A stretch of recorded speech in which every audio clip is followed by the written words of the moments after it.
Convido a igreja a abrir suas Bíblias lá no Evangelho de Marcos, capítulo 1. Enquanto isso, as crianças até 4 anos podem acompanhar a professora.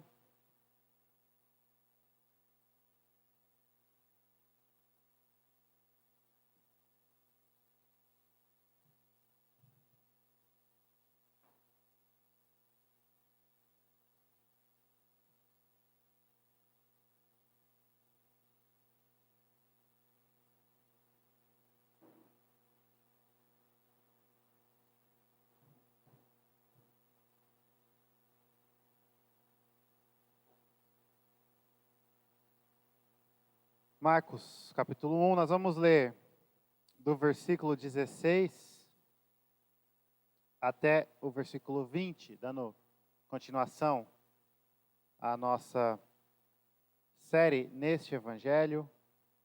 Marcos 1, do versículo 16 ao versículo 20. Diz assim: Caminhando junto ao mar da Galileia, viu os irmãos Simão e André, que lançavam a rede ao mar, porque eram pescadores. Disse-lhes Jesus: Vinde após mim, e eu vos farei pescadores de homens. Então, eles deixaram imediatamente as redes e o seguiram. Pouco mais adiante, viu Tiago, filho de Zebedeu, e João, seu irmão, que estavam no barco consertando as redes.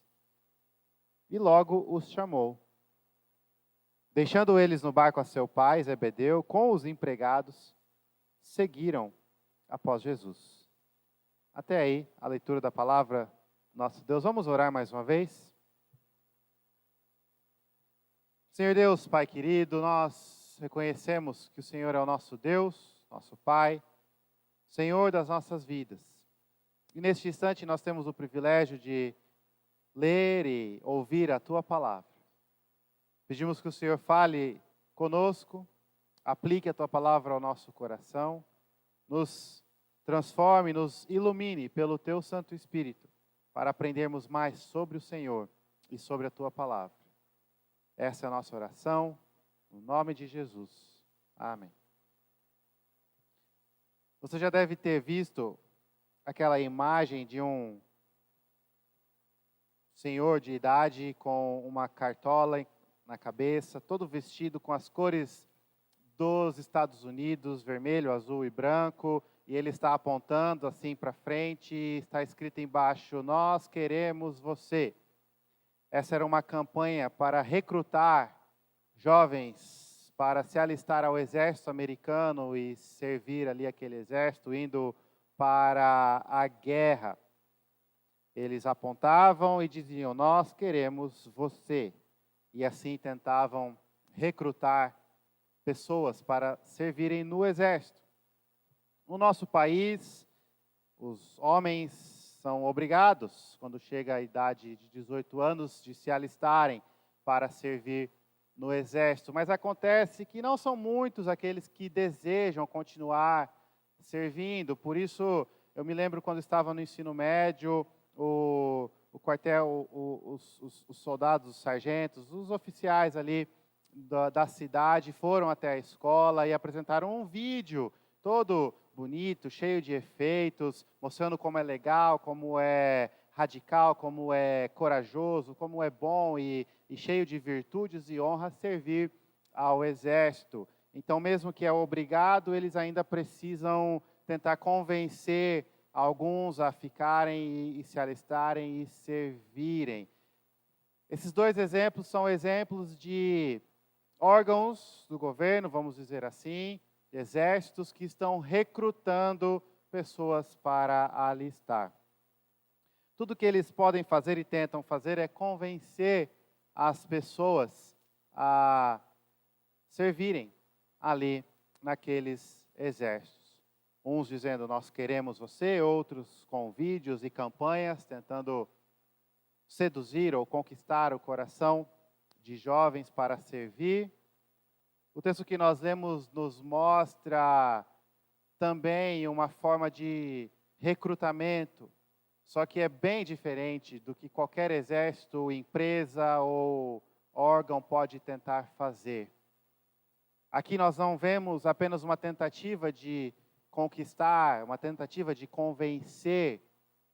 Nós vemos o Senhor de todos os exércitos chamando seus discípulos. E o que a gente aprende olhando para este texto é que o chamado de Cristo a seus discípulos, ele é surpreendente e ele é irrecusável. Ao contrário de uma campanha tentando alistar jovens para o exército, quando Cristo chama, isso é algo surpreendente. E isso é algo irrecusável. Nós estamos acompanhando o início do ministério de Jesus Cristo. Marcos nos conta que antes de Jesus vir, João Batista começou a pregar e anunciava a vinda do Cristo, do Messias. Jesus então passa por seu batismo, sua tentação, e assim ele está completamente pronto para o seu ministério, para cumprir com a vontade de Deus Pai e anunciar o reino de Deus e trazer a salvação para pecadores. Marcos nos conta, do versículo 14 e 15, que o começo do ministério de Cristo foi pregando e anunciando o reino de Deus. E ele dizia, o reino de Deus está aqui, está próximo, arrependei-vos e crede no Evangelho. Então Marcos nos diz, olha, depois disso, Jesus começou o seu ministério, pregou o Evangelho, anunciou a vinda do reino, Jesus chama seus discípulos. Marcos nos conta que Jesus estava caminhando junto ao mar da Galileia, e então ele vê dois irmãos, Simão e André. E esses irmãos eram pescadores, eles estavam lançando a rede ao mar, porque essa era a profissão deles. Então Jesus, ao os avistar, Jesus os chama, dizendo, vinde após mim, e eu vos farei pescadores de homens. Então eles deixaram imediatamente as redes e o seguiram. Pouco depois, ou seja, continuando a sua caminhada ainda junto ao mar, ele avista mais outros dois pescadores. Na verdade, um número maior, mas quem ele escolhe chamar são Tiago e João, dois irmãos, filho de Zebedeu, e o texto nos diz que o pai deles estava ali com eles no barco, e tinham outros empregados, outros pescadores ali também.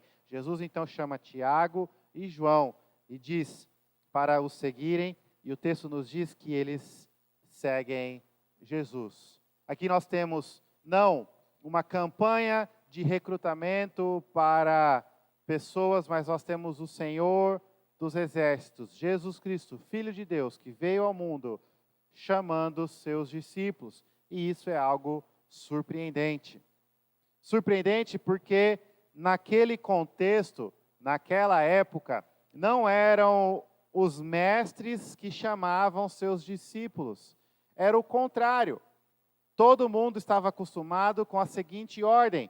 Tinham os mestres que ensinavam, que educavam, que eram mestres no sentido mais completo da palavra, e aqueles que queriam aprender com eles, que queriam segui-los, que queriam se formar ali naquele ensino, segundo a instrução daqueles mestres, os discípulos que escolhiam os mestres. Olha, eu quero ser discípulo de fulano ou de ciclano, eu quero ser discípulo deste mestre aqui. E então eles iam até o mestre e falavam, olha, eu quero ser seu discípulo, eu quero ser seu seguidor. Aqui nós temos o contrário. Aqui nós temos o próprio mestre caminhando junto ao mar e escolhendo seus discípulos. Isso é algo surpreendente. Isso muda completamente a ordem esperada e acostumada pelas pessoas. Mas isso é surpreendente não apenas por isso. Veja a forma com que Jesus fala. Jesus não disse, olha, por favor, venha ser meu discípulo. Olha, talvez você pode gostar se você me seguir. Olha, se você me seguir, você vai ter isso e aquilo outro como benefício. Aqui nós não temos uma proposta, nós não temos um pedido, nós não temos uma pergunta, nós temos uma ordem. Jesus olha para André, olha para Simão, também chamado Pedro, e diz: sigam-me, e eu vos farei pescadores de homens. Depois Jesus olha para João, olha para Tiago e diz a mesma coisa: sigam-me. Aqui nós não temos discípulos escolhendo o mestre, nós temos o mestre escolhendo discípulos. E quando esse mestre escolhe discípulos, ele não pergunta, ele não pede, ele ordena. Jesus diz assim: olha, eu vos farei pescadores de homens. E é uma expressão inteligente, é um jogo de palavras, com certeza. Eles eram pescadores, pescavam peixes, iriam aprender com Jesus a pregar o evangelho, pescando homens, almas, coisas muito mais importantes e valiosas. Só que aqui Jesus não está apenas usando uma expressão inteligente, chamativa, para tentar convencer através da retórica esses discípulos a o seguirem. Jesus está citando as Escrituras. Porque lá em Jeremias 16, capítulo 16, Deus promete enviar pescadores que irão pescar as almas, que irão servir de pescadores alcançando outros homens. E aqui Jesus está dizendo: eu vos farei pescadores de homens. O chamado de Cristo é completamente surpreendente, não existe nada igual. Não existe uma campanha de empresa tentando recrutar funcionários parecido, não existe um outro professor tentando conquistar alunos que é parecido. É algo único, é algo exclusivo, porque nós temos aqui o mestre que escolhe os discípulos, nós temos um mestre que não pergunta ou faz uma proposta, mas comanda, ordena seus discípulos ao seguirem, e nós temos um mestre que está dizendo: eu não sou qualquer mestre, eu sou Deus. Eu sou o Filho de Deus. Eu sou aquele que faz e envia pescadores de homens. O chamado de Jesus Cristo é surpreendente. Mas não apenas por tudo isso que eu falei. Olha a reação dos discípulos. Versículo 18: imediatamente deixaram as redes e o seguiram. Versículo 20: deixando eles no barco seu pai com os empregados, seguiram após Jesus. Quando Jesus chama, é algo surpreendente, porque ele é o mestre chamando discípulos, o mestre ordenando discípulos, o mestre que não é qualquer mestre, mas é o próprio Deus encarnado que veio ao mundo chamar esses discípulos. E quando ele chama, todos seguem esse chamado. Surpreendentemente irrecusável é o chamado do Senhor Jesus. Pense bem nisso. O Filho de Deus chamando discípulos. Essa narrativa é surpreendente. Ela nos mostra, por exemplo, a singularidade do Evangelho. Não há nada como o Evangelho de Cristo. Ela nos mostra a singularidade de Deus. Não há outro Deus como o nosso Deus. Ela nos mostra a singularidade de Cristo. Não há outro como o nosso Senhor Jesus Cristo. Ele é aquele que veio ao mundo trazer salvação e chamando aos seus discípulos. Todas as outras religiões, todos os outros mestres oferecem uma possibilidade de talvez os discípulos e os seguidores, se alcançarem um certo padrão, estarem na presença deles. Uma série de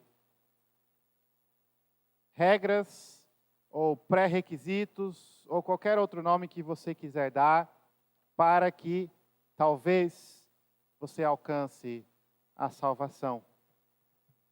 O Evangelho é único. O Evangelho nos mostra o próprio Deus vindo ao mundo, chamando os seus discípulos.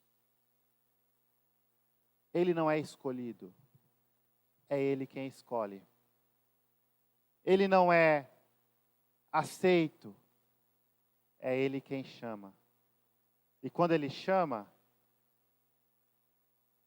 todos seguem. Sabe o que isso significa? Você, discípulo de Cristo, aqui nesta noite, você é uma pessoa privilegiada. Cristo te chamou e você o seguiu. Ele não te chamou porque você quis ser chamado. Ele não te chamou porque você merecia ser chamado. Ele te chamou porque Ele quis. Não foi você que bateu na porta de Jesus Cristo dizendo, me chama por favor. Ele veio ao mundo e Ele te chamou. É um privilégio. Ser discípulo de Cristo é um privilégio. Não é como seguir a um mestre comum, mas é seguir ao próprio Deus que veio ao mundo. Mas aqui não está apenas a singularidade do Evangelho, está também a ofensa do Evangelho. Porque nós estamos dizendo que você pode até tentar, mas não há nada que você possa fazer que vai te tornar elegível para Cristo. Não são as suas obras, a sua inteligência, a sua capacidade que faz com que Cristo te chame. É Ele quem chama, quem Ele quer, porque Ele é Deus.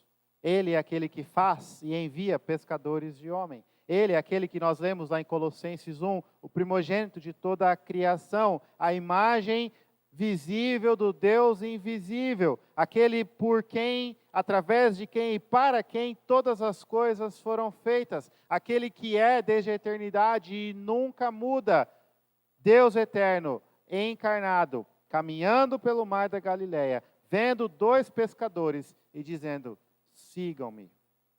E quando Ele chama, eles seguem. Ele não é um mestre qualquer. Ele não é apenas um professor. Ele é o Cristo, o Salvador, o Filho de Deus, Deus Filho, que chama seus discípulos. Muitos querem seguir a Cristo, mas não o Cristo da Bíblia. Apenas um mestre, apenas alguém que pode ensinar algumas coisas de proveito. Este não é o Senhor Jesus. O Senhor Jesus é aquele que chama, Ele que escolhe, Ele que convoca seus discípulos e Ele faz de seus discípulos pescadores de homens. Ele é Deus encarnado, chamando seus discípulos. É surpreendente. Não há nada parecido, não há nada igual, não há nada que se assemelha, não há nada que chega perto de se comparar com o que nós temos aqui. Quando Ele chama, imediatamente os discípulos o seguem. O convite, o chamado de Cristo é irrecusável. Irrecusável. Você já deve ter chamado alguém para fazer algo que a pessoa não quis. Você já deve ter se esforçado muito tentando convencer aquela pessoa a ir com você, a fazer o que você está chamando. E mesmo assim falhou. Mas Cristo não é assim. Quando Ele chama, imediatamente os discípulos o seguem. Mas o texto não nos mostra apenas como é surpreendente o chamado de Cristo, Cristo chamar discípulos, que é surpreendente, que é algo que não era visto, não era falado a respeito, ninguém sabia de uma história como essa. De novo, lembre-se, eram os discípulos que escolhiam os mestres. Jesus está escolhendo seus discípulos, Jesus está comandando, Jesus está transformando-os e enviando pescadores de homens. Mas esse texto também nos mostra que quando Jesus chama seus discípulos, ou melhor, o chamado de Cristo a seus discípulos, não é apenas surpreendente, ele é também custoso, ele é caro, ele tem um custo. Porque o texto nos conta a reação dos dois pares de homens. Primeiro, a reação de Simão, Pedro e André.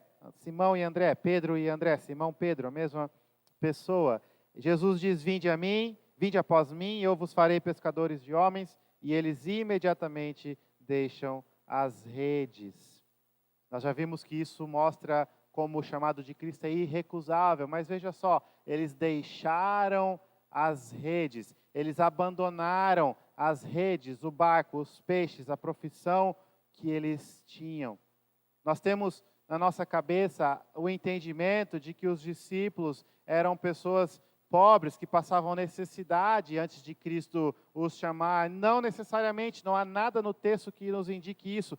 Pelo contrário, o Mar da Galileia era o local de pesca mais lucrativo ali da região. Os barcos que trabalhavam ali, os pescadores que pescavam naquele mar, provavelmente, as evidências históricas nos mostram, tinham negócios lucrativos, tinham uma vida pelo menos confortável, se sustentavam e tinham ali um bom negócio. Pescavam no Mar da Galileia, que tinha muitos peixes, peixes inclusive raros, difíceis, ou que não era possível se encontrar em outras regiões, e eles tinham um comércio lucrativo. Mas quando Jesus os chama, eles deixam as redes, eles largam. A expressão é exatamente para nos mostrar, é algo imediato. Eles não ficam pensando, eles não ficam refletindo, meditando, será? Eles não ficam confusos, e agora o que eu faço? Eles deixam as redes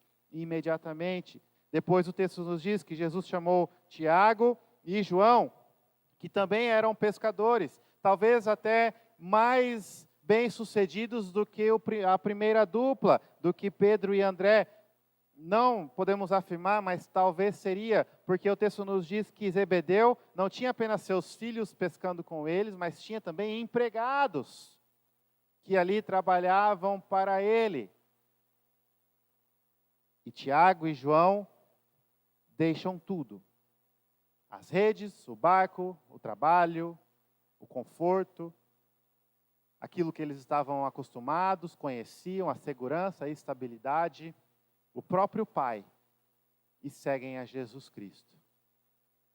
Mais uma vez, o chamado de Cristo é irrecusável, mas o chamado de Cristo é custoso. Pedro e André não seriam discípulos de Cristo se eles continuassem sendo pescadores. Não dava para seguir a Cristo e continuar puxando as redes. Tiago e João precisaram abandonar seu pai, seus colegas de trabalho e a vida que eles tinham para seguir a Cristo. O chamado de Cristo a seus discípulos é custoso. Tem um custo. Pode custar o emprego, pode custar a segurança, a estabilidade, pode custar a familiaridade, pode custar a própria família, pode custar a própria vida. O chamado de Cristo é custoso. Queridos, isso é algo que poucas pessoas falam nos dias de hoje. Existe uma mentira que é espalhada por aí que diz o seguinte: olha, abre o seu coração para Jesus, só um pouquinho. Jesus não quer tudo não, dá só um espacinho para Ele. Vem para Deus, não, só um pedacinho do seu coração. Deus está pedindo só um pouco de você.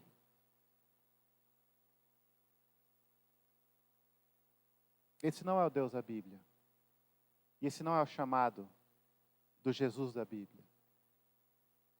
Jesus não chama meio discípulo, ou discípulos pela metade.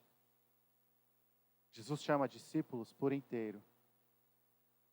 E para seguir a Cristo, é necessário abandonar tudo e qualquer outra coisa que você estava seguindo antes. E não se engane, você segue alguma coisa. Você serve a algum rei. É impossível servir a Cristo e a outros reis. É impossível estar no reino de Deus e no reino das trevas. É impossível estar em cima do muro, uma perna discípulo de Cristo, e a outra perna, discípulo de Satanás. E não se engane, só existem essas duas possibilidades. Não existe uma terceira opção. Ou você está no reino de Deus, ou no reino das trevas. Ou você segue a Cristo, ou você segue aquele que não é Deus. Essa história de que você pode vir e dar só um pouquinho de si para Deus, não é bíblica. E Jesus Cristo deixou bem claro quando ele chamou os seus discípulos. E nós vamos ver no decorrer do Evangelho de Marcos, que várias e várias vezes Jesus desafiava aqueles que já estavam o seguindo. E Jesus queria que as pessoas entendessem, me seguir tem um preço. Me seguir tem um preço, é caro. Pode custar a sua família, pode custar a sua estabilidade, pode custar a sua segurança, pode custar a sua própria vida. Me seguir tem um preço. Ser discípulo de Cristo Jesus é algo surpreendente. O maior privilégio que existe, mas é algo custoso. A Bíblia nos convida a calcular o preço antes de decidirmos seguir a Cristo. Mas nós temos que entender, não dá para seguir a Cristo e seguir outra coisa. Jesus falou várias vezes. Muitos acham que estão no reino dos céus, mas não estão. Muitos acham que me conhecem e no dia final vão chegar e dizer, Senhor, Senhor, eu fiz isso e aquilo no seu nome. E eu direi, afastem-se de mim.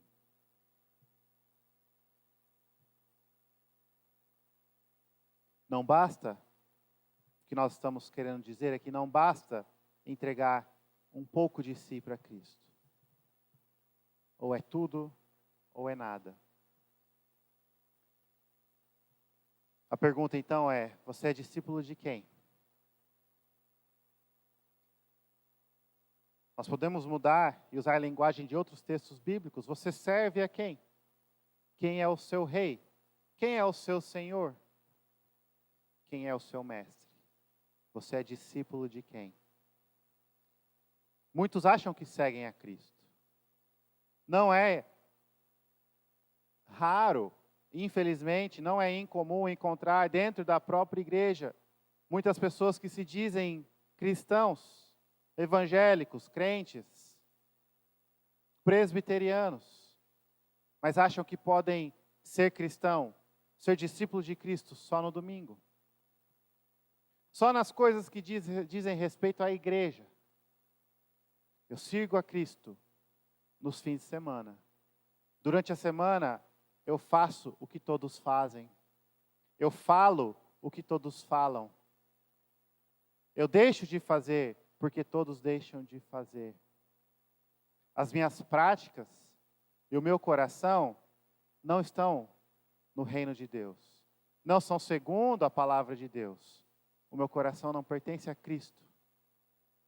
Mas no fim de semana ele pertence. Domingo, na hora do culto, ele pertence. Eu dobro os joelhos, eu choro, eu levanto as mãos, eu canto de olho fechado e sinto arrepios em minha coluna. Ali eu sigo a Cristo. Mas ali eu já fiz minha parte. Nos outros dias eu sigo a mim mesmo. Eu sigo os meus próprios desejos. Eu sigo o dinheiro, eu sigo o poder, eu sigo o status. Eu sigo o meu corpo, eu sigo a minha saúde, eu sigo a minha beleza, eu sigo a minha família. Eu sigo os meus filhos, o meu casamento, o meu lazer, o meu prazer, o meu descanso. Quando Jesus chamou seus discípulos, imediatamente eles largaram tudo. Seguir a Cristo tem um custo. Seguir a Cristo é uma decisão exclusiva. Seguir a Cristo tem seu custo.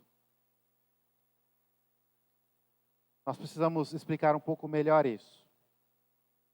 Não é porque esses discípulos abandonaram seus empregos e suas famílias que necessariamente nós vamos sair daqui hoje à noite e pedir divórcio nos casamentos, abandonar os filhos e vir todo mundo morar aqui na igreja. Não é isso, de forma nenhuma. Mas diz respeito ao nosso coração e qual é a nossa prioridade. Como assim?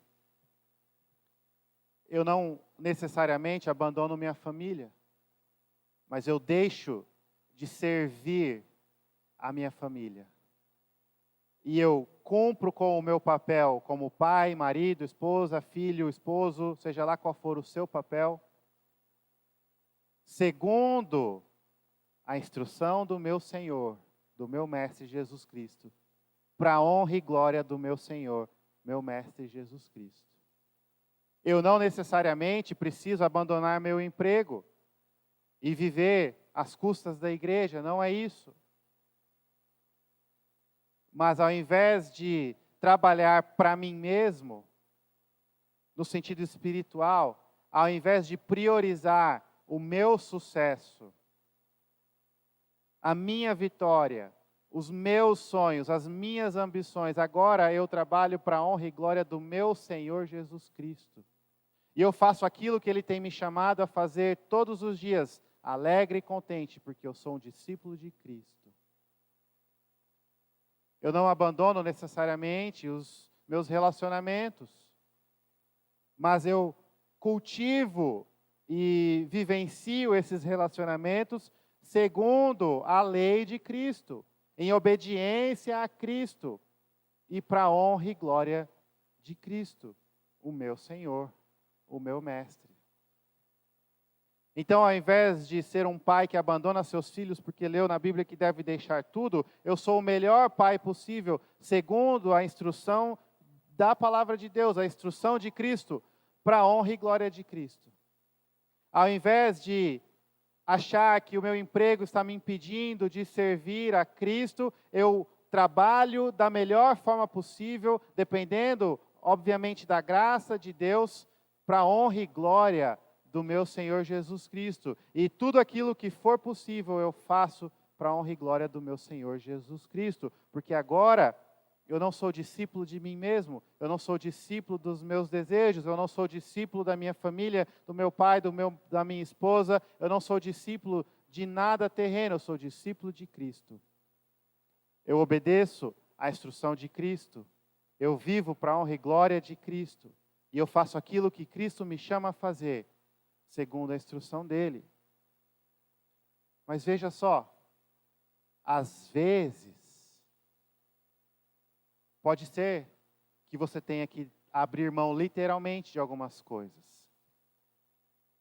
Se o seu trabalho é um trabalho que contraria as instruções de Cristo, é um trabalho que exige que você minta, que você roube, que você passe por cima de outros sem ter compaixão, se o seu trabalho é um trabalho que te impede de honrar e glorificar a Deus e viver para Cristo, você deve sim deixar esse emprego. Sem pensar duas vezes, porque Cristo te chama e Cristo te quer por inteiro. Ele não quer um coração dividido, um coração que ama Ele no fim de semana e durante a semana ama outros mestres. Talvez você tenha que deixar até a sua família. Se é a sua família que tem sido prejudicial à sua vida. E eu não digo isso de uma forma radical, nem estou encorajando ninguém a abandonar a família, não é isso. Mas talvez você é um adolescente que precisa e quer vir à igreja e sua família te impede. E você tem medo de se vir à igreja e servir a Cristo, você vai causar uma mágoa e talvez gerar uma divisão na sua família. Você precisa pensar bem e refletir, eu sou discípulo de Cristo ou da minha família? E eu não falo isso de forma radical, eu não falo isso como se isso fosse algo simples, ou fácil de se fazer, ou barato. Mas é exatamente esse o ponto. Seguir a Cristo é caro. Significa colocar Cristo em primeiro lugar. E aquilo que Cristo ensina ser a nossa regra de vida, as nossas práticas. Talvez não é necessário literalmente abandonar a família, mas ter uma conversa séria e dizer, olha, eu não posso Eu não posso fazer o que vocês pedem, o que vocês querem. E eu estou dando um exemplo bem extremo. Não é comum, não é tão, pelo menos no nosso contexto aqui, não é tão comum assim. Mas eu posso dar um exemplo mais simples. Pense em um grupo de amigos. E esse grupo de amigos vive te convidando para participar de um monte de confraternização, celebrações, e não tem nada de errado, se alegrar com seus amigos, festejar dentro dos princípios bíblicos, não tem problema. Mas se esses convites são todo fim de semana, todo domingo, toda vez que existe programação na igreja, se isso tem te impedido de seguir a Cristo, você deve sim cortar laços, ou pelo menos diminuir a frequência com essas amizades. Só que a gente não quer. A gente quer seguir a Cristo e continuar tendo tudo que a gente tem no mundo. Isso é impossível. Ou você segue a Cristo, ou você segue o mundo. Ou você segue a Cristo e deixa tudo para trás. Nós vivemos em um período de extremo privilégio. Nós não sabemos necessariamente o que é perseguição, o que é arriscar a vida para seguir a Cristo, mas muitas pessoas estão precisando fazer essa escolha a ponto de decidir se vão cuidar da própria segurança ou seguir a Cristo. E o chamado que Cristo dá é para que eles o sigam. Você já deve ter ouvido várias histórias dos mártires, pessoas que morreram por seguir a Cristo. Cristo não quer meio discípulos, discípulos pela metade. E seguir a Ele é caro, tem um custo. Não é só aqui que a gente aprende isso. Nós vamos ver no decorrer do Evangelho. Jesus chegou a dizer que, olha, aqueles que me seguem não têm nem onde repousar a cabeça.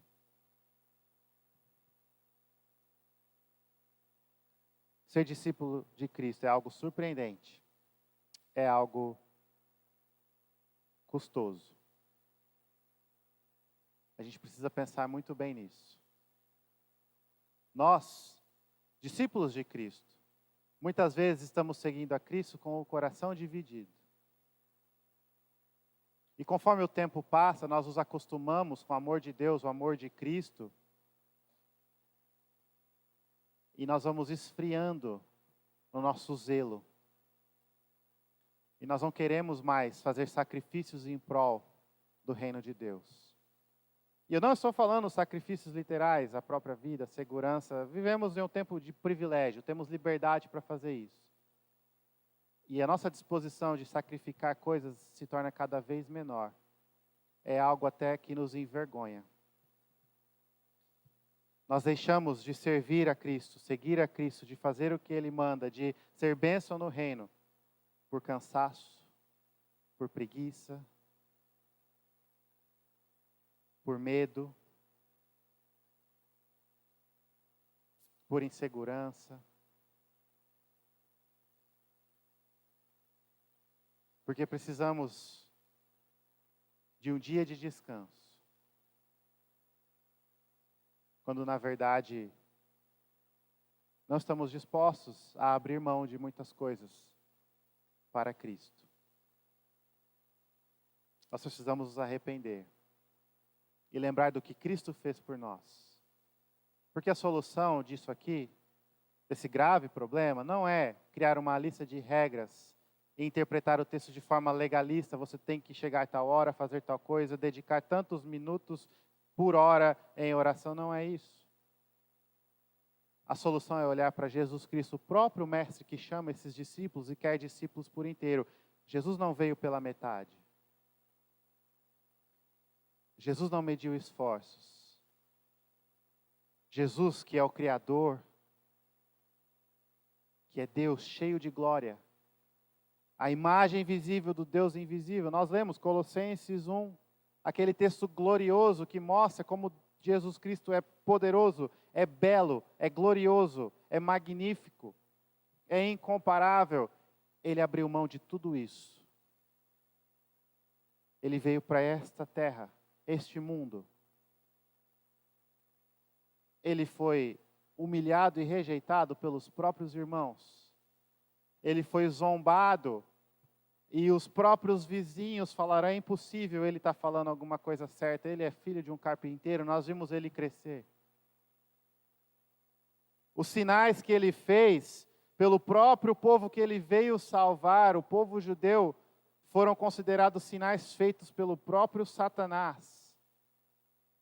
Você já pensou nisso? O próprio Deus fazendo sinais, milagres, e as pessoas dizendo, é Satanás quem faz isso?